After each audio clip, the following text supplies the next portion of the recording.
The the only prom I've sang in was the John Luther Adams "In the Name of the Earth," which was last time, and I just thought it was really interesting.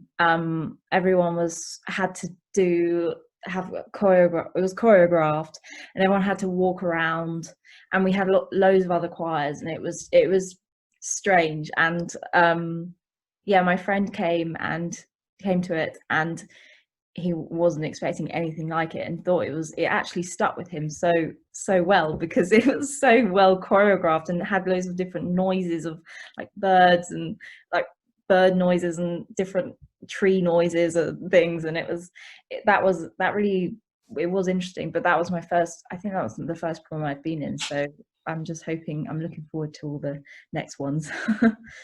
That sort of choreograph thing works really well in the Albert Hall, doesn't it? It's such a unique space for that kind of performance. Although, as you said, you've done it in the festival hall as well, so it's really interesting. Yeah, it's just fun to be able to walk around such a huge space. And be able to hear all the different noises of the hall in different places. It's good. There were four of our competitors who will remain nameless, and we all took part in 800 singers, and we all had tuning forks or little apps on our phones to get the right note.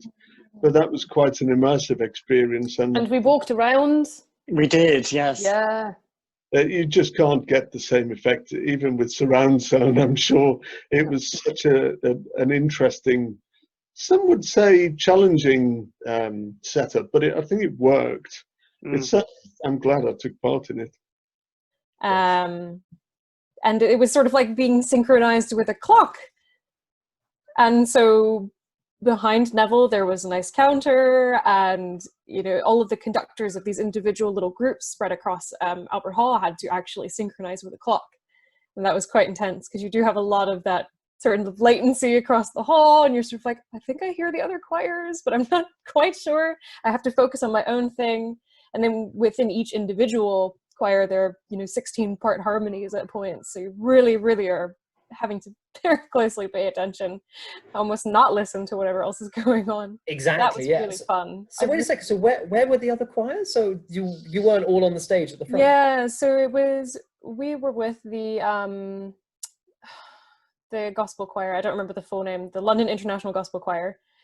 They sang with us, and so then we were sort of on the floor at the back of where the standing section is in Royal Albert Hall, which is actually really funny. I had a friend who came and got one of the sort of groundling tickets, so he was like standing right in front of me for the whole thing. What was it, like 600 people or something singing? It was really massive. But we were at the back of the hall, and there was another group on stage, and then there was another one in the back of the very upper balcony space, I suppose is what you would call it. Oh my gosh. So it was very spread out, yeah.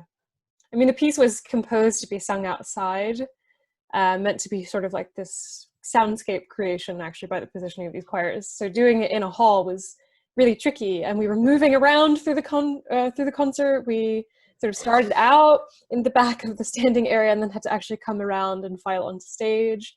So we had these 8 choirs all sort of working together and synchronizing with the clock, and it was really, really, really cool. That was very, really, I don't know, unique piece for sure. Not something I've ever done before, and probably will not do again for quite a while. That was my first concert with LPC, so that was quite intense.